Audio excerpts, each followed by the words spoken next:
Alur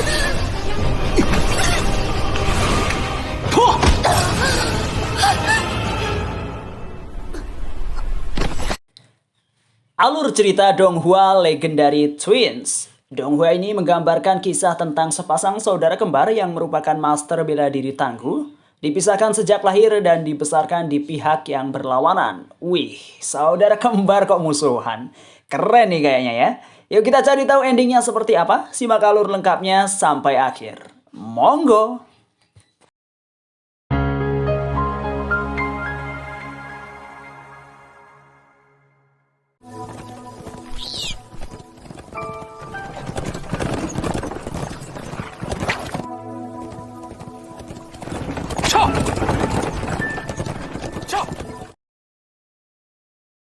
Pada suatu hari ada kereta kuda sedang meluncur dengan cepat. Tampak kusirnya adalah seorang berwajah tampan bernama Jiang Feng. Sedangkan penumpang kereta kudanya bernama Hua Yuenu merupakan istrinya yang lagi hamil. Adapun keduanya dalam kondisi pelarian. Menurut Hua Yuenu, mereka akan aman bila sudah sampai di lembah Eren. Jiang Feng berusaha menenangkan Hua Yuenu agar tidak merasa risau. Apalagi keadaan jalan terasa tidak nyaman untuk dilalui. Meski demikian, Yuenu tak mempersoalkannya karena sudah sewajarnya sepasang suami istri harus melewati masa sulit bersama. Mendadak kereta terhenti karena ada penghalang jalan, sehingga Jian Feng memilih rute lainnya. Tiba-tiba di perjalanan keduanya terasa sedang diikuti. Sontak saja Yuenu merasakan ada bahaya mengiringi mereka. Tak lama muncul ketiga anggota dari 12 menteri bintang terdiri dari Chen Ke, Mianjun, Bishe Senju menghadang sepasang suami istri.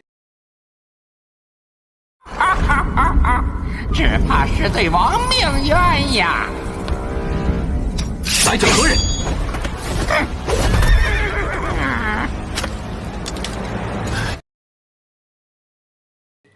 Tujuan kedatangan mereka karena diutus oleh seseorang untuk menghabisi Jian Feng beserta Yuenu. Sementara itu, Yuenu sangat kesakitan seperti bayi di dalam perutnya serasa mau keluar. Namun, Jian Feng tak bisa membantu istrinya sebab dia harus bertanding melawan geng musuh. Terjadilah pertarungan sengit antara Jian Feng melawan gerombolan musuh. Pada saat itu pula, Yuenu sedang bersalin. Selang beberapa waktu pertarungan selesai, kelompok musuh pada modar.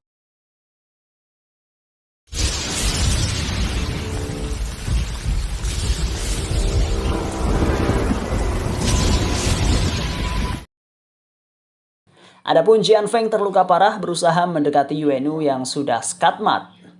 Tampak bayi kembar laki-laki telah lahir ke dunia berada di samping Yuenu. Karena luka Jian Feng terlalu parah, dirinya harus meregang nyawa. Tak lama muncul pria misterius memakai topeng mengambil salah satu bayi. Sembari menggendong si bayi, pria misterius bergumam soal pembalasan dendamnya.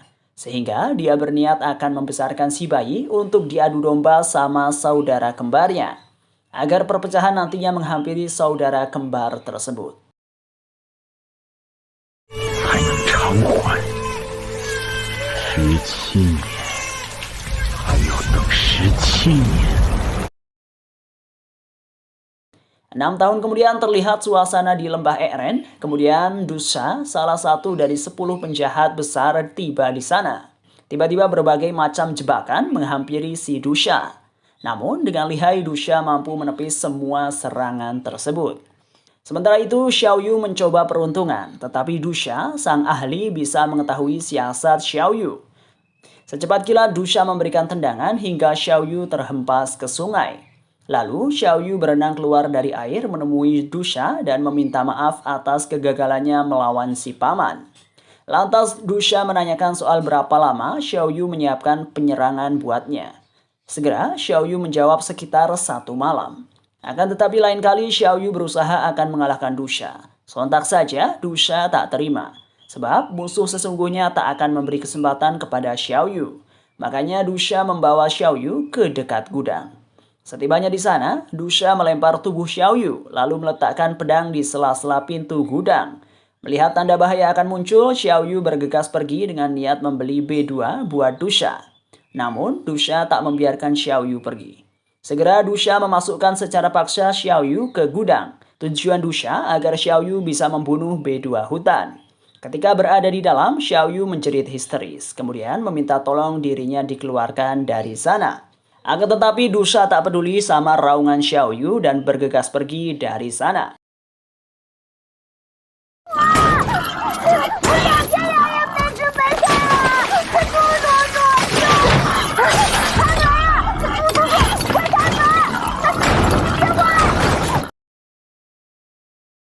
Di sisi lain, tepatnya di istana Yihua, tampak Hua Wuku sedang bersemedi.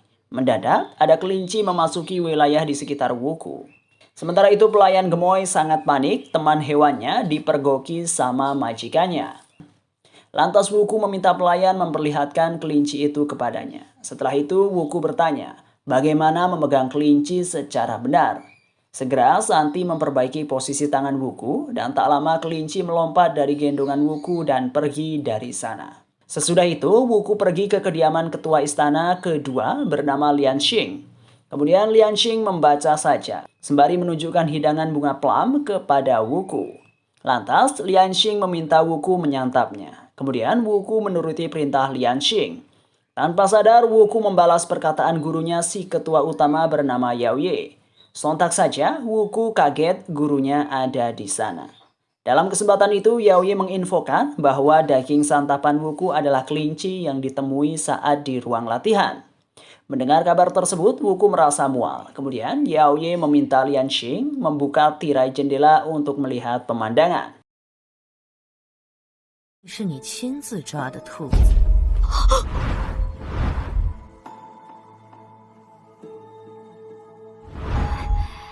人心。 Ternyata tujuan Yao Ye adalah mempertontonkan kepada Wuku keberadaan pelayan di kurungan es. Segera Yao Ye meminta Lian Xing memainkan seruling. Sementara itu Wuku sedang muntah-muntah. Kemudian Yao Ye mengingatkan prinsip istana Yihua kepada Wuku. Karena Wuku melanggar peraturan dengan menyembunyikan kebenaran pelayan memelihara hewan, maka dirinya dihukum oleh sang guru. Setelah memperingati Wuku supaya tak mengulangi kesalahan serupa, Yao Ye pergi dari sana. Sementara itu, di lembah Eren, Xiaoyu dibangunkan oleh geng 5 penjahat besar di dalam lembah. Ada Yin Zhouyu, Tu Jiaozhou, Li Daohi, dan Qiang Er. Tak lama Xiaoyu sadar dari tidurnya merintih kesakitan. Apalagi Xiaoyu sedang berendam di air penuh racun. Meski Xiaoyu sudah meminta tolong, tetapi geng 5 penjahat besar tak menghiraukan. Malah mereka sibuk memikirkan keinginan sendiri. Tak lama Wang Chunliu merupakan seorang tabib nongol sembari mengomeli Xiaoyu. Selain itu, Dusha merasa kecewa pada Xiaoyu sebab tak mampu mengalahkan B2 hutan menggunakan kemampuannya sendiri. Sedangkan lainnya menyusul Dusha pergi meninggalkan Xiaoyu. Kini tinggal Wang Chunliu bersama Xiaoyu. Dalam kesempatan itu, Xiaoyu memohon Wang Chunliu melepaskannya. Namun bukan ditolong, malah Wang Chun menceramahi Xiaoyu sembari menuangkan racun ke dalam wadah. Kemudian Xiaoyu mempermainkan Wang Chunliu menggunakan kata-kata sebanyak 2 kali. Sontak saja Wang Chunliu kesal dibohongin oleh anak kecil. Lantas Wang Chunliu mengabarkan kalau orang di ruang rahasianya bukanlah kedua orang tua Xiaoyu. Kemudian Wang Chunliu menginfokan nama ayah kandung Xiaoyu adalah Qian Feng. Mendengar nama keluarganya, Xiaoyu merasa senang dan melekatkan namanya kepada marga ayahnya. 老夫一把年纪真活到狗身上去，竟无从分辨你哪句是真，哪句是假。原来我姓姜，姜小鱼，我也有正儿八经的大名了。 10 tahun kemudian, Wuku telah tumbuh dewasa menjadi sosok kuat tak punya hati. Di sisi lain, Xiaoyu bertarung sama harimau. Karena tak mendengar suara ribut Xiaoyu, Dusha merasa cemas. Segera memutuskan masuk ke dalam gudang. Tak lama harimau menyerang Dusha, disusul oleh Xiaoyu yang menancapkan pedang di tubuh harimau hingga mencapai badan Dusha. Sontak saja, Dusha membalas perbuatan Xiaoyu, sehingga terjadilah duel di antara keduanya. Kini, Xiaoyu mampu menghindari serangan Dusha secara lihai. Meski demikian, Xiaoyu belum bisa melukai Dusha.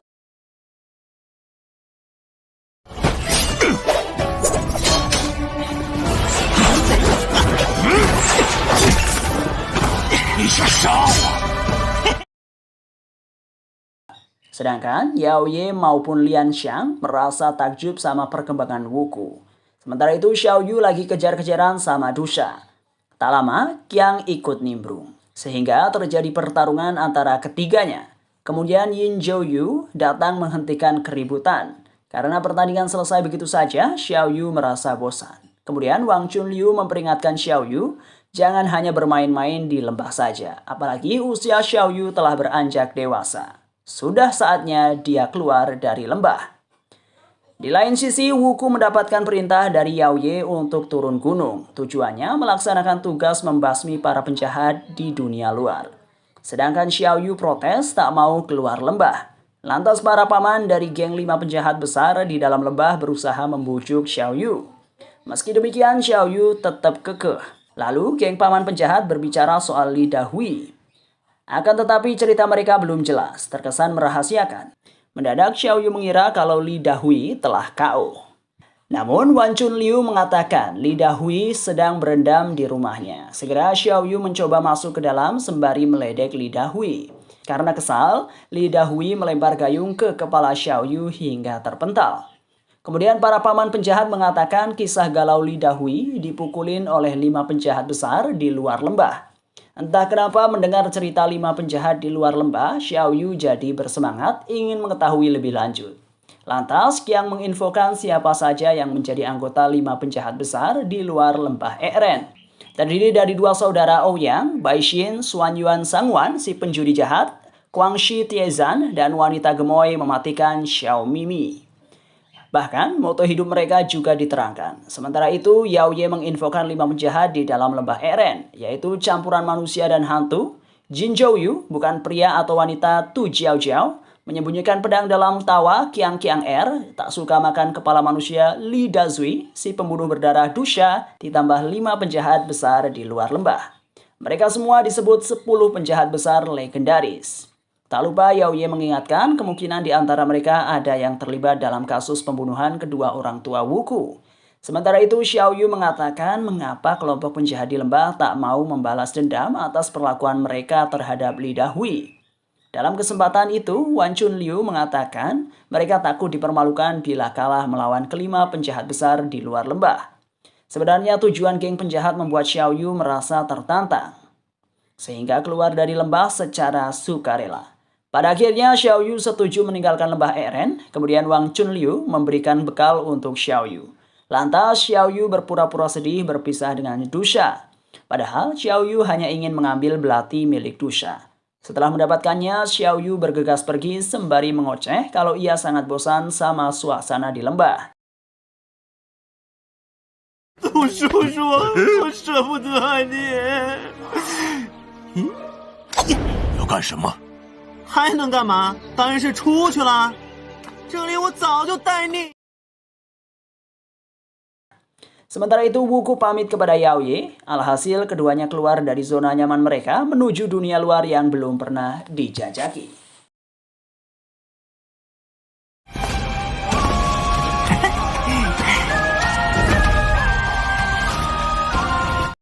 Selanjutnya, tampak B2 bertebaran. Sedangkan Xiao Yu duduk santai di atas bukit sambil melihat foto mangsanya si Ouyang bersaudara.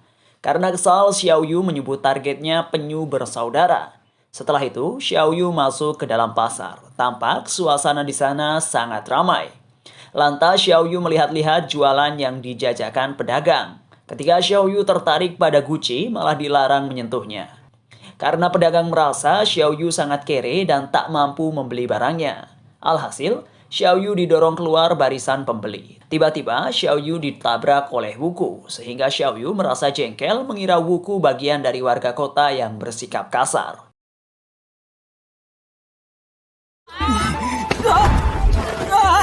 你们，抱歉，你们这些古外的人怎么这么没礼貌？ Akan tetapi Xiao Yu kehilangan jejak Wuku. Lalu Xiao Yu menghampiri paman penjual mantau. Ketika si paman menawarkan dagangannya, Xiao Yu tak membelinya. Gegara itu paman merasa kesal. Apalagi Xiao Yu menanyakan Ouyang bersaudara menambah kejengkelan paman. Menurut paman, Xiao Yu dan Wuku terlalu nekat mencari si penjahat. Sebab siapa yang berurusan dengan Ouyang bersaudara, nyawanya selalu berakhir sekakmat. Ketika melihat kuda Xiaoyu ingin membelinya. Sehingga terjadilah tawar-menawar antara keduanya. Setelah kesepakatan ditemukan, Xiaoyu mendapatkan kuda itu. Karena pembayaran Xiaoyu menggunakan emas, semua pedagang di pasar menawarkan jualan mereka kepada Xiaoyu. Kemudian Xiaoyu menjalankan ide gilanya, yaitu menggunakan emasnya untuk mengadu domba. Sehingga orang-orang di pasar berkelahi satu sama lain demi memperebutkan emas. Adapun tujuan dari Xiaoyu untuk bisa memunculkan Ouyang bersaudara. Akan tetapi targetnya tak kunjung tiba. Mendadak Wuku mengajak Xiaoyu berbincang. Karena Xiaoyu terus meledek, Wuku jadi kesal. Terjadilah pertarungan di antara keduanya. 还不舍得拔剑吗？不配。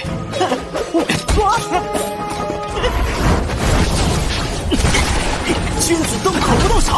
啊，对，你本来就不是。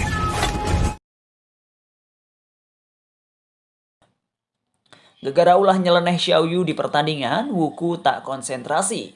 Apalagi bau busuk dari kaki Xiaoyu sangat mengganggu Wuku. Mendadak pasar pada heboh karena kedatangan keluarga Mao.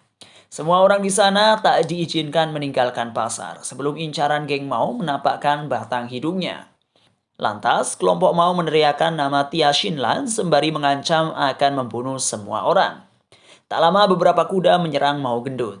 Akan tetapi Mao Gendut bisa menanganinya. Disusul kehadiran Tia Xinlan di sana. Kemudian Tia Xinlan melarikan diri hingga Mao bersaudara mengejarnya.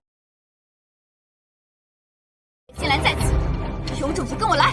他就是铁心兰，快追他！铁心兰！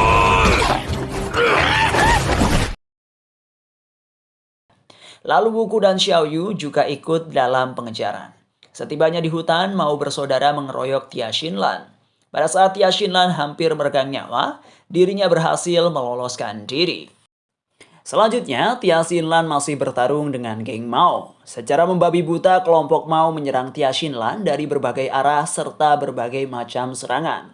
Walau demikian, Tia Xinlan mampu menangani Mao bersaudara. Sementara itu, Wuku maupun Xiaoyu ingin menolong Tia Xinlan.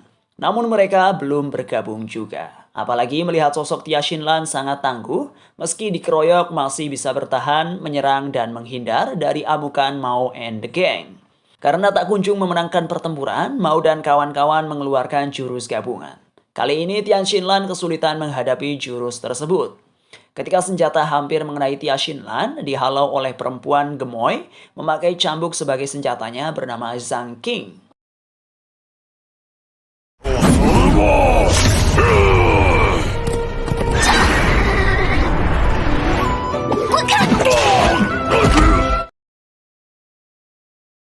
Segera Zhang King menghajar geng Mao tanpa ampun hingga mereka tak berdaya. Setelah menuntaskan penyiksaan terhadap kelompok Mao, kini giliran Tia Xinlan diusili Zhang King. Lantas Wuku dan Xiaoyu membantu mengatasi Zhang King. Tak lama kuda Zhang King menggila sebab ulah Xiaoyu. Sehingga kudanya membawa Zhang King pergi dari sana. Sementara itu Wuku melompat ke balik semak-semak menghajar duo gendut. Lalu melemparkan duo gendut ke dekat Tia Xinlan dan Xiaoyu. Dalam kesempatan itu, Xiaoyu menggunakan kecerdikannya mengelabui duo gendut. Alhasil, duo gendut tak bisa berbohong kalau mereka mengetahui Ouyang bersaudara. Kini duo gendut membawa Wuku, Xiaoyu, serta Tia Xinlan ke lokasi Ouyang bersaudara. Ternyata duo gendut adalah Ouyang bersaudara. Ketika ada kesempatan, mereka mengeluarkan jurus pilar besi. Tak lama, Ouyang bersaudara mengambil peta harta karun milik Tia Xinlan.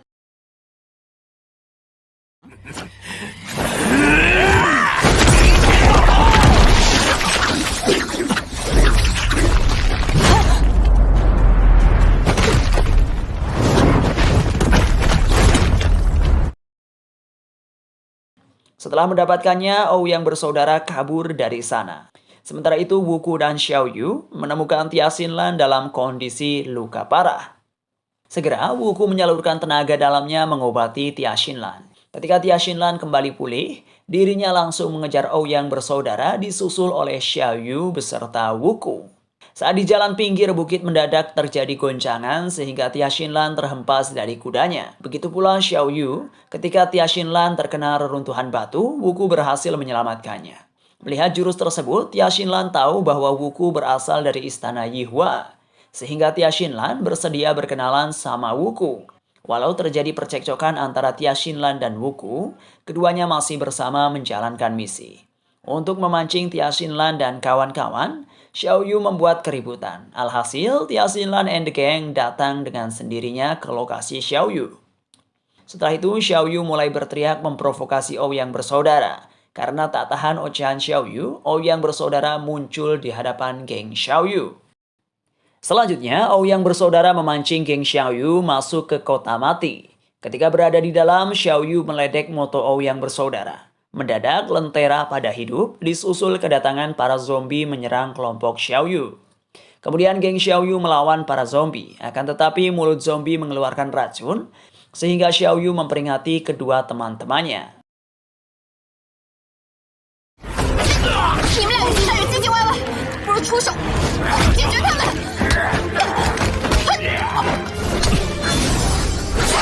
花青风雪。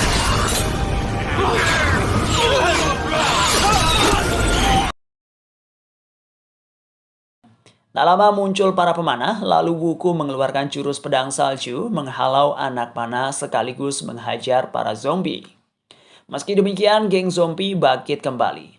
Lantas Xiao Yu mengajak kedua temannya bersembunyi di dalam rumah. Tiba-tiba, Tia Xinlan dan Wuku merasa pusing. Sementara itu, Ouyang bersaudara kedatangan seorang tuan muda berwajah rupawan bernama Jiang Yulang. Kemudian terjadilah tawar-menawar antara tuan muda dengan Ouyang bersaudara. Karena dirasa tak dapat keuntungan dari tuan muda, Ouyang tak tertarik bekerja sama. Setelah itu Ouyang bersaudara mampir ke gubuk kelompok Xiao Yu berada. Tampak tubuh Wuku dan Tia Xinlan telah mati, sedangkan Xiao Yu dalam kondisi kritis. Kemudian, Ouyang bersaudara membawa Xiao Yu ke tambang emas. Tampak zombie pekerja di sana. Namun, ada hal aneh sebab para zombie pekerja tak memiliki gigi. Kemudian salah satu Ouyang memanggil para zombie pekerja untuk meminum cairan dari dalam gentong. Sementara itu Ouyang lainnya berusaha mencabut semua gigi Xiao Yu. Lantas Xiao Yu tak tinggal diam memberi perlawanan. Mendadak muncul Wuku dan Tia Xinlan di sana. Sontak saja Ouyang bersaudara auto kaget. Dalam kesempatan itu Xiao Yu menerangkan bahwa waktu Tia Xinlan maupun Wuku keracunan merkuri, kala itu Xiao Yu memberikan pil bau milik Tutu Jiao Jiao. Setelah meminumkan pada Wuku serta Tia Xinlan, Xiao Yu mentotok urat nadi mereka. Sehingga Wuku dan kawan-kawan kelihatan seperti orang mati. Tujuan Xiao Yu melakukan hal tersebut untuk memancing Ouyang bersaudara muncul di hadapannya.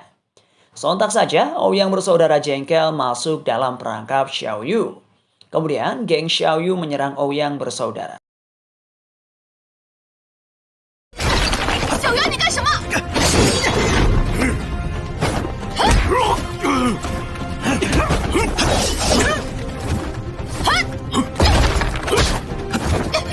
这么快就恢复过来了。 Karena kondisi tak menguntungkan, Ouyang bersaudara kabur ke tempat harta karun. Ketika masuk ke sana, kelompok Xiao Yu merasa heran. Banyak sekali harta karun kepunyaan Ouyang. Mendadak Ouyang keluar dari balik tumpukan emas menyerang Tia Xinlan. Akan tetapi geng Tia Xinlan berhasil memojokkan Ouyang bersaudara. Dalam kesempatan itu, Tuan Muda dan Ouyang saling bernegosiasi.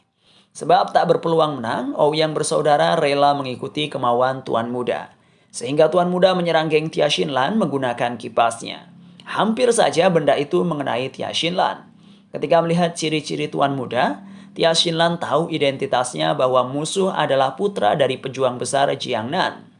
Terjadilah pertarungan sengit di antara kelompok Xiao Yu dengan geng Tuan Muda beserta Ouyang bersaudara.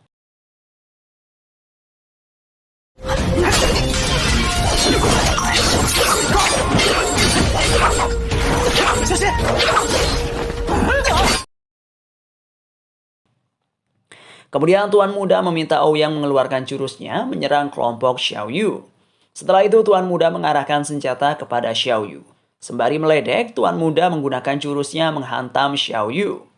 Meski demikian, Xiao Yu masih bisa menangkisnya. Lantas, Xiao Yu membuat gedung penyimpanan harta karun milik Ouyang bersaudara terbakar. Karena tak mau terbanggang, semua pada lari. Akan tetapi dalam momen itu, Tuan Muda masih mengarahkan pedangnya kepada Xiao Yu.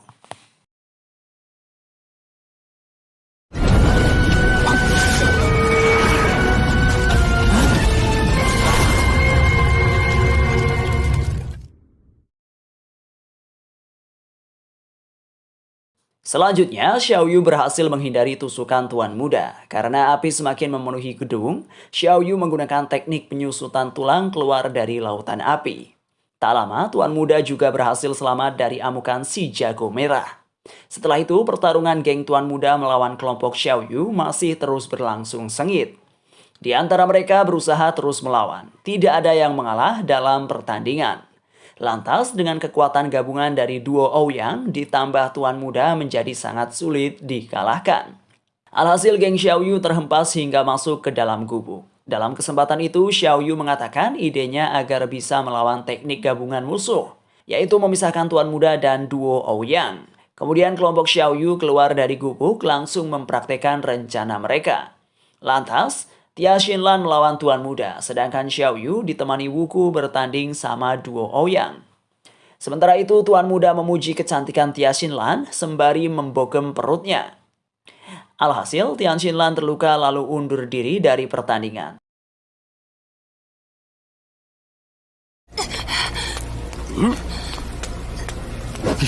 他有危险，跑快点，他追上来了！有意思，那咱们就看看，到底是谁教训谁。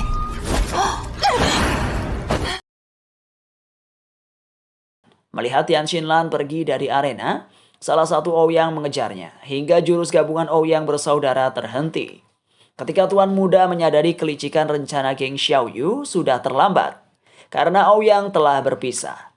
Saat mau mengejar Tia Xinlan, Tuan Muda dihadang oleh Xiao Yu, sedangkan Wuku melawan salah satu Ouyang. Kemudian Xiao Yu dan Tuan Muda saling serang. Lantas Xiao Yu mengatai Tuan Muda perempuan cantik. Sontak saja Tuan Muda tak terima, lalu Xiao Yu berlari sembari mengejek Tuan Muda. Alhasil terjadilah kejar-kejaran antara keduanya. Sementara itu Wuku menyerang musuh habis-habisan hingga modar. Di lain sisi Tian Xinlan menghajar penjahat. Karena pukulan Tian Xinlan, si Ouyang skatmat. Sedangkan Xiao Yu dengan Tuan Muda masih menghajar satu sama lain. Akibat dari pertarungan baik Xiao Yu maupun Tuan Muda, wajahnya babak belur.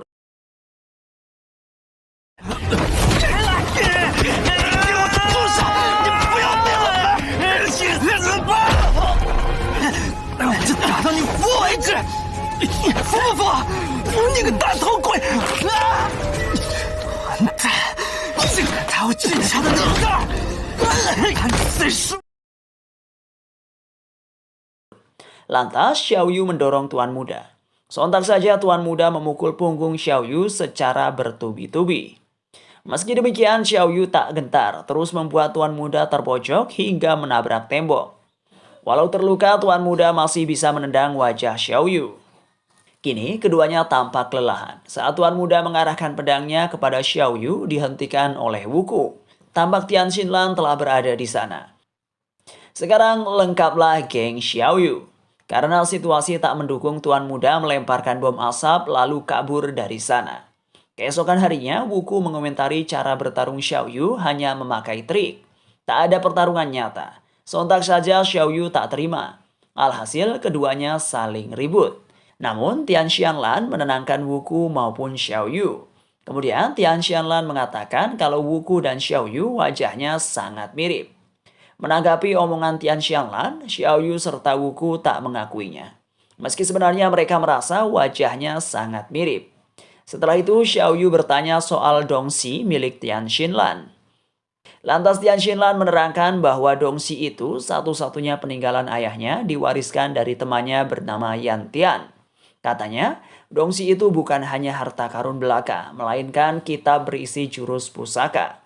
Kemudian Tian Xinlan menceritakan kisah berdasarkan rumor soal Lang Jiangfeng, bangsawan kaya tak tertandingi bekerja sama dengan 10 penjahat besar membunuh Yan Tian. Menanggapi kisah tersebut, menurut Wuku, ceritanya amat berbeda dari cerita guru Wujizu. Meski demikian, fakta kebenarannya seiring berjalannya waktu akan mereka ketahui. Karena bahaya selama di perjalanan mencari Dongxi, Tian Xinlan mengajak Wuku pergi bareng. Segera, Wuku menyetujuinya. Akan tetapi Xiaoyu menolak ajakan Tian Xinlan. Sebab Xiaoyu memilih melakukan perjalanan sendirian. Akhirnya Xiaoyu berpisah dengan Wuku dan Tian Xinlan. 不如我们一起走， 为何？ 因为我也不知道在哪里才能找到父亲。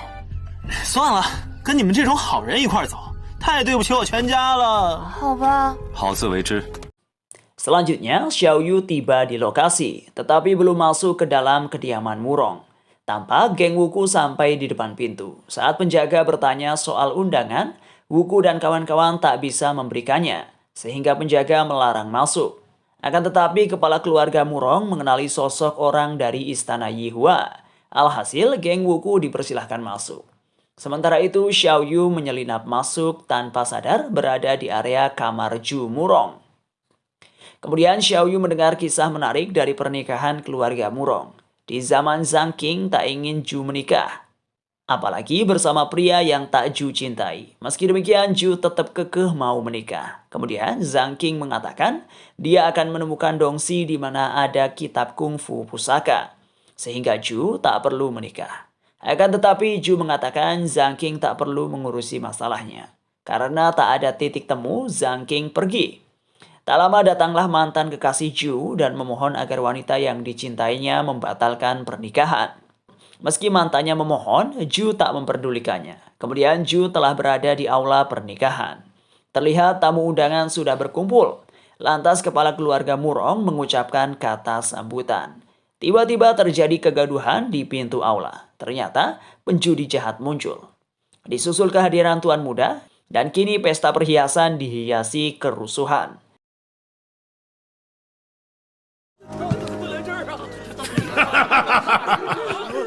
如此热闹，怎么没人邀请我呀？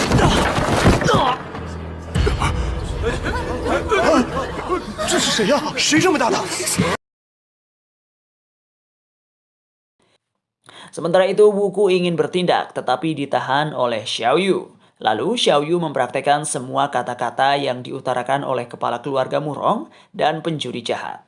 Ketika semua kalimat keluar dari mulut Xiaoyu, hal itu sama persis yang dikatakan oleh kepala keluarga Murong maupun pencuri jahat.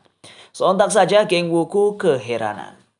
Lantas, Tian Xinlan meminta Dongxinya dikembalikan.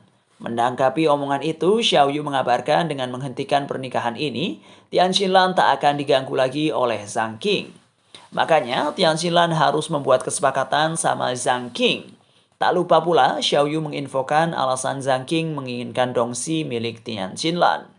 Sementara itu, penjudi jahat ditemani tuan muda membuat suasana semakin kacau. Lalu, penjudi jahat menduduki singgasana kepala keluarga.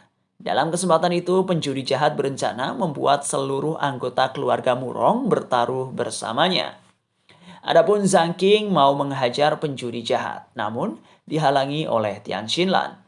Segera Tian Xinlan menginfokan bahwa ini rencana dari Xiaoyu agar pernikahannya tak terjadi. Sehingga Zhang Qing mengikuti perintah dari Tian Xinlan. Sementara itu, pihak keluarga mempelai pria tak ingin melibatkan diri dengan urusan keluarga Murong beserta penjudi jahat.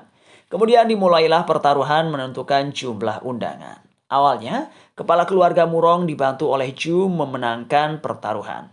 Akan tetapi, Xiaoyu memberitahu bahwa ada orang lain di sana. Alhasil permainan dirombak. Bila mantannya Ju berhasil menjawab pertanyaan penjudi jahat, maka si mantan bisa menikahi Ju dan mendapat seluruh kekayaan keluarga Murong. Segera, penjudi jahat menanyakan berapa jumlah uang yang dimilikinya.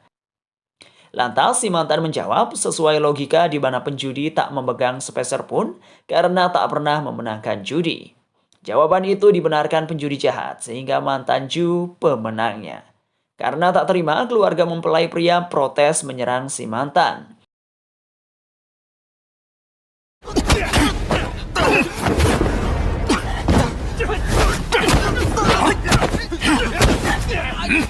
没想到这帮烂人会挑软柿。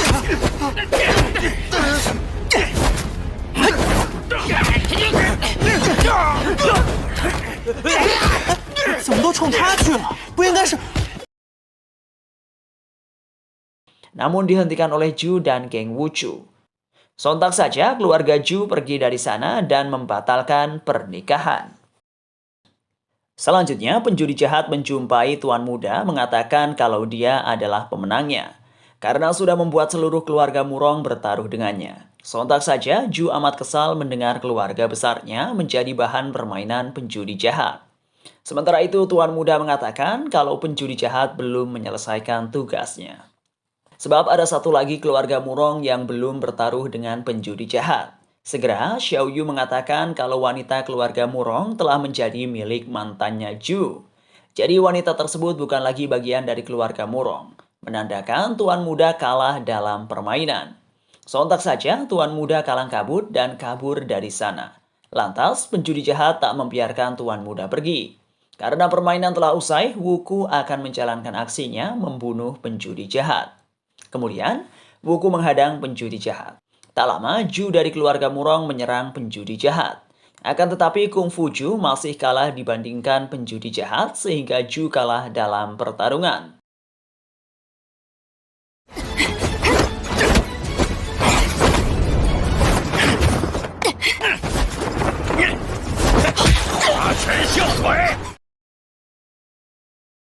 Tak terima Zhu dilukai, Zhang King berusaha melawan. Meski demikian, Zhang King juga dibuat KO. Saat Zhu mau melanjutkan pertarungan, dihentikan oleh Zhang King. Sebab Zhu mengantarkan nyawanya bila terus ngotot bertanding sama penjudi jahat. Kemudian, Wuku dan lainnya mencoba menghadapi penjudi jahat. Wuku saja kewalahan beradu kekuatan dengan penjudi jahat. Sementara itu, Xiao Yu sibuk mendengarkan ocehan soal penjudi jahat dari Pak Kumis. Walau Xiao Yu meragukan semua penjelasan Pak Kumis, tetapi omongannya tepat sasaran. Ketika Xiao Yu mengajak bertarung melawan penjudi jahat, Pak Kumis malah ngorok. Adapun Wuku masih bertanding melawan penjudi jahat. Kali ini, penjudi jahat tampak kelelahan mengeluarkan banyak jurus menghadapi Wuku. Sedangkan Wuku terlihat sangat bugar. Tak lama, Wuku mampu melukai penjudi jahat.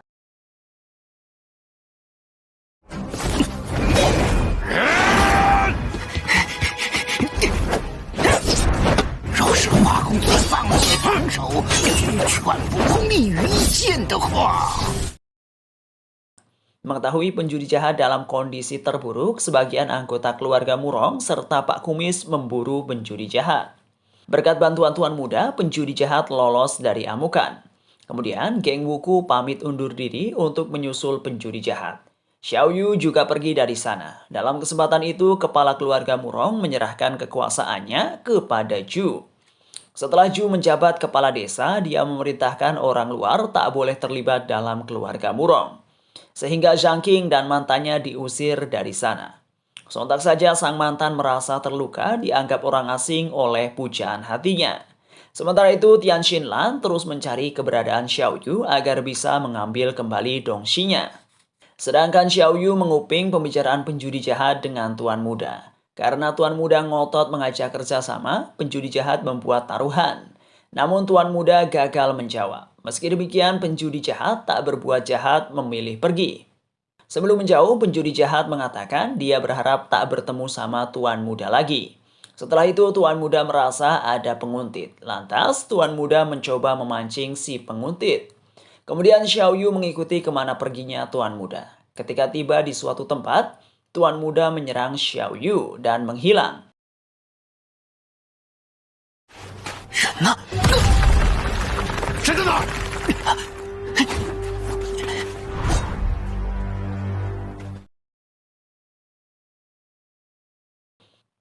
Sewaktu Xiao Yu berada di posisi tuan muda sebelum menghilang, tiba-tiba mendapat serangan. Tak lama muncul beberapa orang sehingga Xiao Yu bersembunyi. Selanjutnya, Xiao Yu sedang dikejar segelintir orang. Kemudian Xiao Yu menggunakan kunci imitasi membuka pintu lalu masuk ke dalam. Ketika melihat Zhu Morang di sana, Xiao Yu keheranan. Sementara itu, Zhu sedang menelan pil hitam lalu bersemedi. Mendadak tubuhnya mengalami perubahan. Lantas Xiao Yu menghampiri Zhu. Ketika mengetahui Zhu melatih sihir fosil, Xiao Yu tak membiarkannya. Sebab Zhu akan mati bila gagal menguasainya. Tak lama Zhu muntah darah dan terlihat sekarat. Kemudian, Xiao Yu menyalurkan tenaga dalam serta mentotok tubuh Zhu. Alhasil, Zhu selamat dari kematian.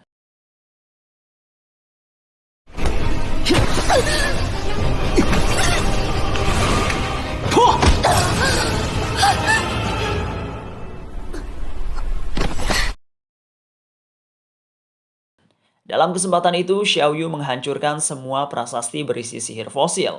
Sontak saja, Zhu amat emosian. Meski Zhu merengek jangan merusak prasastinya, tetap saja Xiao Yu melaksanakan tindakannya. Karena kesal, Zhu mengejar-ngejar Xiao Yu. Sewaktu ada kesempatan, Zhu melempar batu hingga mengenai kepala Xiao Yu. Akibatnya, Xiao Yu terjatuh dan kepalanya terluka. Sementara itu, Zhu keluar mengurung Xiao Yu di dalam gua. Walau begitu, Xiao Yu tak takut sebab mempunyai kunci duplikat. Akan tetapi Zan ada di luar menaruh timah di dalam lubang kunci. Alhasil Xiao Yu tak bisa menggunakan kunci untuk membukanya. Karena lapar, Xiao Yu memakan banyak pil hitam. Tak lama, perut Xiao Yu kesakitan. Disusul rasa panas mendera tubuh Xiao Yu. 感觉有一团火在体内四处游走。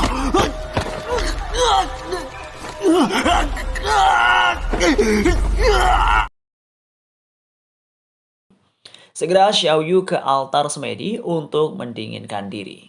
Saat berada di altar, Xiao Yu merasa sangat lega. Sementara itu, Zhu pulang ke rumah. Di sana, dia melihat mantan ada di dekatnya. Lantas Zhu menyapa si mantan. Karena merasa rendah diri, mantan mengucapkan perpisahan kepada Zhu. Akan tetapi, Zhu menghentikan langkah si mantan. Dalam kesempatan itu, Zhu menyatakan bila dia menjadi orang biasa, apakah mantan bersedia membantu dan menerimanya. Sontak saja si mantan berbalik arah memandang Zhu. Sementara itu, Tia Xinlan berpapasan dengan Wuku. Kemudian Tian Xinlan mengajak Wuku bersamanya menuju lokasi yang ada di Dongxi. Awalnya Wuku malu-malu, hingga akhirnya Wuku pergi menemani perjalanan Tian Xinlan. 花公子要和我同行？难道你在担心我？顺路罢了。 Sedangkan Xiao Yu tubuhnya tertutupi sama es. Tiba-tiba es yang menyelimuti Xiao Yu hancur. Saat Xiao Yu terbangun, dia merasakan keanehan pada tubuhnya. Maka Xiao Yu mencoba kekuatan barunya. Meski tak ada perubahan drastis, tetap saja Xiao Yu menguasai jurus baru. Namun Xiao Yu sendiri masih kebingungan, apalagi di dalam gua dipenuhi air. Kini Xiao Yu yang pasrah sedang mengapung di lautan air. Selanjutnya, Xiao Yu masih berjuang di dalam gua. Meski sudah mencoba membuka pintunya, tetap saja Xiao Yu tak bisa melakukannya. Mendadak ada tendangan dari luar menghancurkan gerbang, sehingga Xiao Yu berhasil keluar dari gua.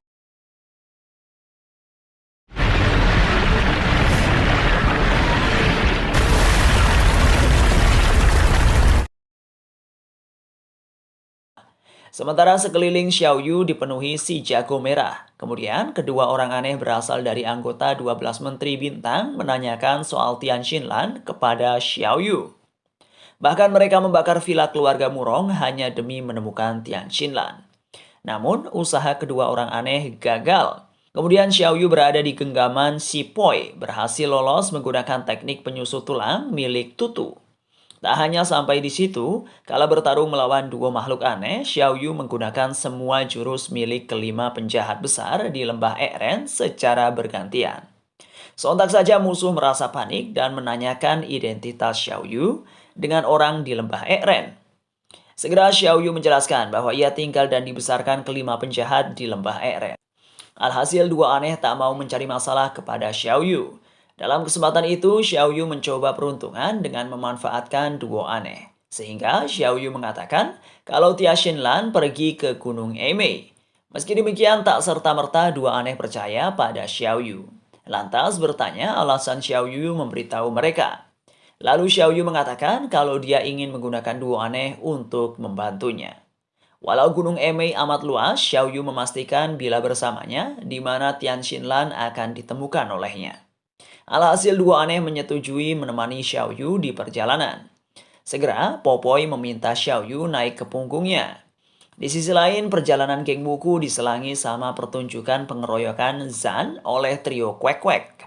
Lantas Zan menyerahkan peta kepada trio Kwek Kwek. Melihat kejadian itu, geng Wuku bertanding melawan trio Kwek Kwek. Dalam hitungan menit, Wuku membuat musuh berpikir ulang untuk menghadapinya. 是你们挡着我们的路了。听姐姐一句，有些闲事你可管不起。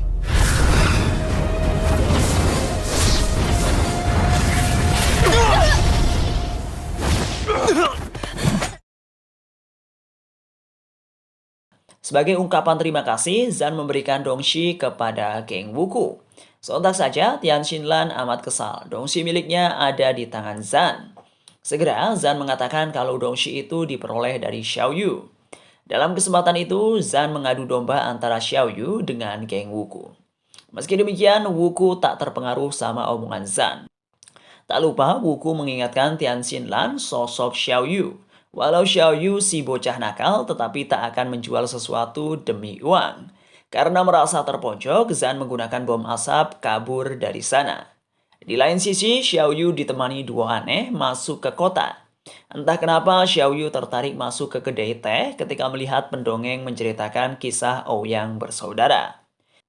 Sementara itu, Zan melihat Xiao Yu bersama anggota 12 menteri bintang, merasa penasaran.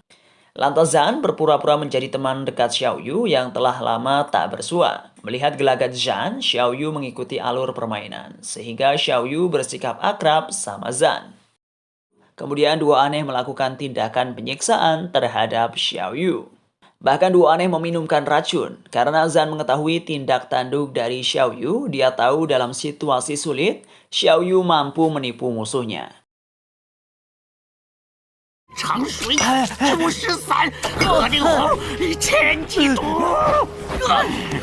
来吧！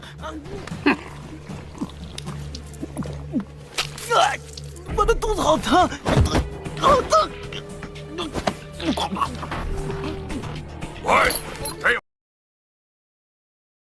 Jadi setiap kali Xiao Yu melakukan tipu muslihat, Zan selalu membongkarnya kepada dua aneh. Alhasil Xiao Yu kehabisan cara. Lantas dua aneh memberikan racun paling mematikan dari sebelumnya. Dalam kondisi sekarat, Xiao Yu mencoba mencari akal. Karena ragu, Xiao Yu membohongi mereka. Dua aneh meminta Zan memastikannya. Ketika Zan merasa Xiao Yu diambang kematian, dirinya memberikan sepucuk bunga. Setelah itu Zan pergi dari sana. Meski Xiao Yu kritis, dirinya masih sempat menelan Dongxi. Melihat tindakan Xiao Yu, dua aneh mencoba mengeluarkan Dongxi dari tubuhnya. Sementara itu, Xiao Yu mencoba mengatakan kalau dua aneh terkena racun berbahaya. Mendadak tubuh mereka kesakitan hingga dua aneh percaya.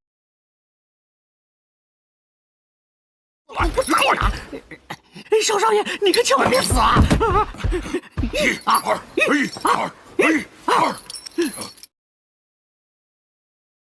！Sehingga, segera dua aneh meminta penawar. Lantas Xiao Yu memberitahu bahwa obatnya hanya bibi tutu dan dia yang bisa membuatnya. Alhasil dua aneh memberikan penawar racun kepada Xiao Yu. Sesudah meminumnya, tubuh Xiao Yu kembali pulih. Lalu dua aneh mendapatkan penawar racun dan langsung meminumnya. Ternyata Xiao Yu mengakali keduanya. Padahal penawar tersebut adalah racun. Ketika dua aneh merasa pulih, mereka berniat membelah tubuh Xiao Yu menggunakan pisau. Mendadak tubuh dua aneh mengalami kerusakan fatal. Lantas keduanya memohon agar Xiao Yu menyembuhkan mereka.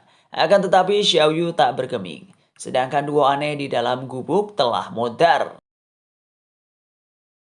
你们先前按的那个位置，当时正好气血交汇，处置剧痛。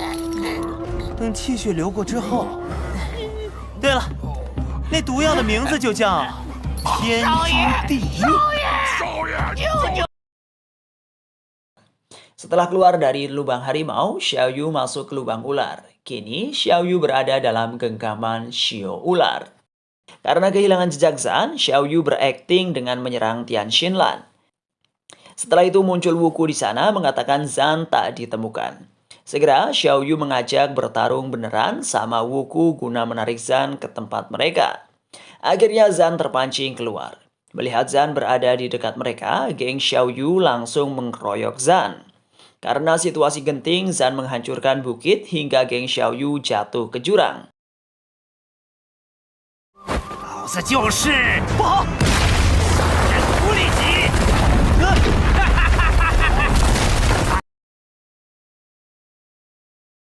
Meski demikian, Wuku memegang dahan pohon membuat mereka selamat. Akan tetapi Zan ikut nimbrung menyebabkan posisi geng Xiao Yu dalam bahaya. Alhasil, Xiao Yu mengorbankan diri melesat jatuh bersama Zan. Selanjutnya, Xiao Yu mencoba bertarung melawan Zan ketika melesat ke jurang. Xiao Yu mencari sesuatu menahan tubuhnya agar tak jatuh lebih dalam. Karena Zan terus menempel membuat Xiao Yu dalam bahaya. Keluarlah ular menggigit Zan, akhirnya Zan jatuh juga. Kemudian Xiao Yu berada di antara kawanan monyet. Kejahilan para monyet menyebabkan Xiao Yu meluncur. Akan tetapi berhasil diselamatkan oleh Xiao monyet.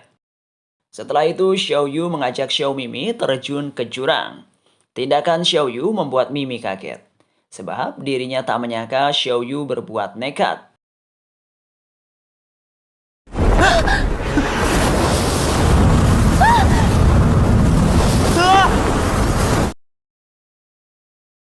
Lalu, Xiao Mimi menggunakan payungnya untuk mendarat.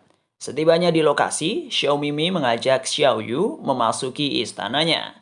Kehadiran Xiao Mimi di sana disambut oleh bawahannya. Setelah berganti pakaian, Xiao Mimi menunjukkan jati dirinya sebagai penjahat besar di luar lembah. Dalam kesempatan itu, Xiao Mimi menjelaskan kepada anggotanya bahwa Xiao Yu adalah raja mereka. Segera, Xiao Mimi meminta dibawakan baju untuk Xiao Yu.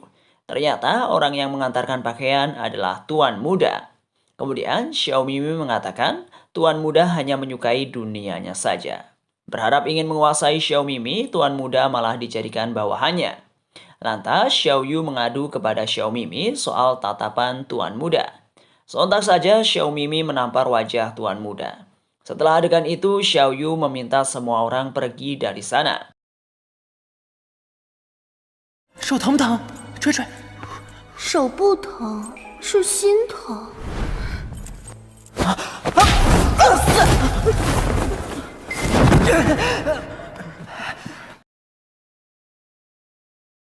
Selanjutnya, Xiao Mimi turun ke ruang bawah tanah, sehingga Xiao Yu dan Tuan Muda lari ketakutan mencoba membuka pintu. Akhirnya mereka berhasil melewatinya, akan tetapi Xiao Mimi berusaha mendobraknya.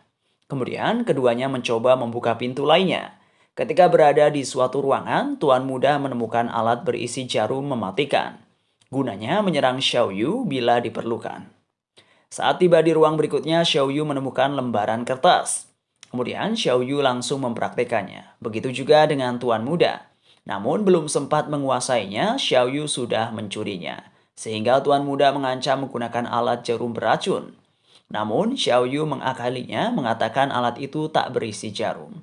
Sehingga Tuan Muda menghentikan niatnya. Di ruangan selanjutnya, Tuan Muda mengancam dengan racun agar Xiao Yu mengembalikan lembaran kertas berisi ilmu bela diri. Lagi-lagi, Xiao Yu mengerjai Tuan Muda hingga ia ragu memakai racun tersebut. Ternyata, Xiao Yu hanya menggertak. Rupanya alat itu memang tak berisi jarum.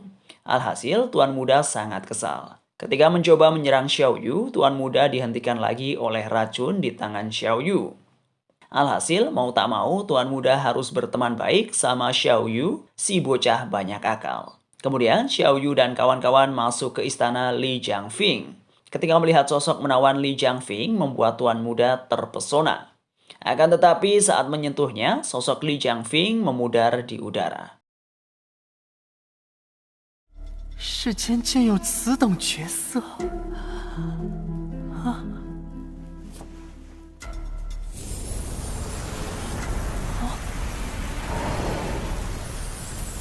这是怎么回事？ Tak lama datanglah Xiao Mimi menghajar kedua bocah. Kemudian Xiao Mimi merantai keduanya. Setelah itu Xiao Mimi menghempaskan keduanya. Ketika Xiao Mimi berbicara, Xiao Yu meminta Tuan Muda mempelajari jurus di lembaran. Setelah menguasainya, keduanya menggabungkan jurus menyerang Xiao Mimi. Dalam beberapa pertarungan, Xiao Yu dan kawan-kawan berhasil memojokkan Xiao Mimi. Meski demikian, Xiao Mimi tetap terlihat sangat tangguh. Dalam suatu momen, keduanya tak mampu lagi menghadapi Xiao Mimi. Sehingga Xiao Yu mengajak Tuan Muda menghancurkan dinding karena air akan masuk ke dalam. Sewaktu Xiao Mimi berjalan menghampiri mereka, Xiao Yu dan kawan-kawan tampak panik sembari berusaha menjebol dinding pintu.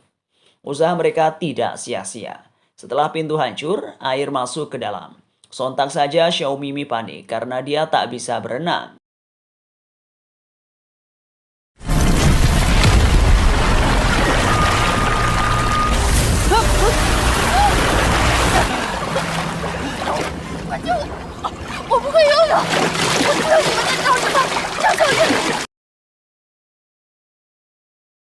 Karena kasihan, Xiao Yu menolongnya dan dalam kesempatan itu, Tuan Muda menusuk jantung Xiao Mimi.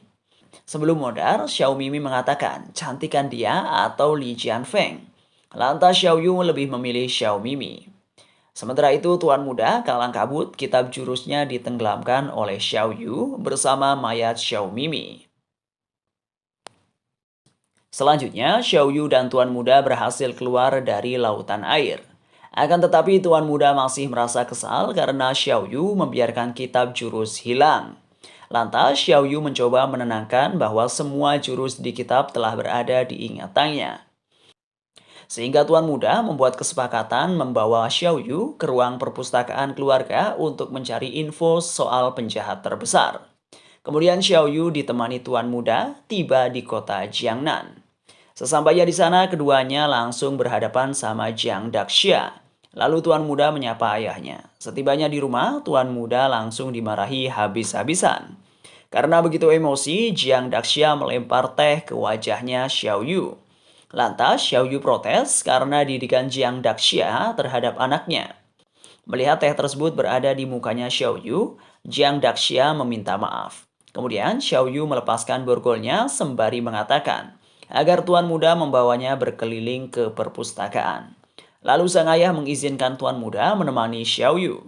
Saat berada di perpustakaan, Xiao Yu mencoba mencari penjahat bernama Jiang Qing, akan tetapi tidak ditemukan. Lantas Xiao Yu bertanya langsung soal Jiang Qing kepada Tuan Muda. Sementara itu di ruang tamu, Jiang Daxia mengobrol sama geng Wuku. Dalam kesempatan itu, Wuku menanyakan soal perang besi yang terjadi di Jiangnan. Mendengar hal tersebut, Jiang Daxia mengakui tak pernah terjadi peperangan di daerahnya. 移花宫公主邀月师傅亲口所说。那就不会有错了。没想从未听说过铁战在此。花少侠， Sehingga Jiang Daxia mempertanyakan sumber beritanya dari mana. Segera Wuku memberitahu bahwa info tersebut berasal dari gurunya di istana Yahua, Yao Ye. Sontak saja Jiang Daxia mengatakan akan mencari tahu soal itu. Tak lama muncullah pelayan membawakan teh, kemudian Tuan Xinlan mencoba membantunya. Akan tetapi nampan terjatuh. Ketika Tian Xinlan mencoba membereskan pecahan, tak sengaja melihat wajah pelayan tersebut. Alhasil Tian Xinlan kaget dibuatnya. Kemudian Tian Xinlan meminta izin menghirup udara segar. "你没事吧？"我没事，没事。 Setelah itu, Tian Xinlan menuju dapur menjumpai sang ayah. Walau Tian Xinlan berbicara, sang ayah tak mendengarnya. Mendadak muncul Xiao Yu dan Tuan Muda. Kemudian bernostalgialah geng Wuku bersama Xiao Yu. Dalam kesempatan itu, Xiao Yu membacakan soal perang besi, menyatakan Tizan adalah ayah Tian Xinlan. Sontak saja, Tian Xinlan tak menerima Wuku serta Xiao Yu menyerang ayahnya. Tiba-tiba ada serangan menerobos ke dalam menyerang Tian Xinlan. Kemudian Wuku menyelamatkan Tian Xinlan. Ternyata Jiang Daxia pelaku penyerangan, sehingga terjadilah pertarungan antara Wuku, Xiao Yu, dan Jiang Daxia.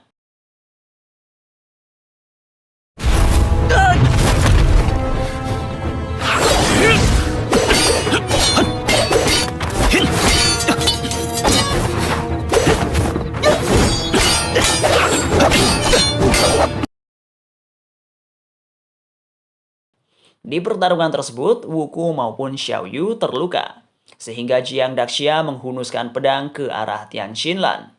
Akan tetapi dihalau oleh Tiezan. Dalam kesempatan itu, Tiezan mengatakan penjahat sebenarnya adalah Jiang Daxia karena terlibat kejadian 17 tahun lalu.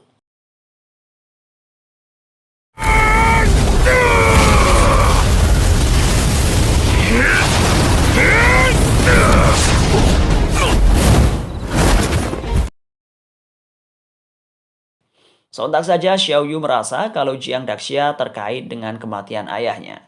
Namun Jiang Daxia tak mengakui tuduhan Tiezan.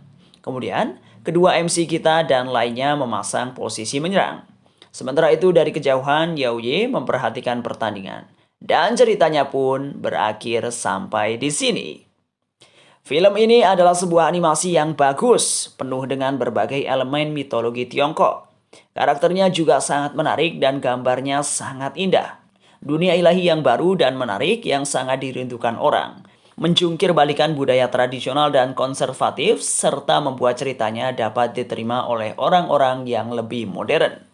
Donghua ini memiliki protagonis pemberani, tak kenal takut dan simpatik. Plotnya sendiri bagus, membuat kalian sangat penasaran dengan apa yang akan terjadi. Dan ketika penonton berpikir bahwa ceritanya berjalan ke satu arah, akhirnya malah sebaliknya. Mimin recommended banget Donghua ini buat list daftar tonton kalian. Oke lah guys, Mimin pamit dulu. See you. Bye-bye. Ciao.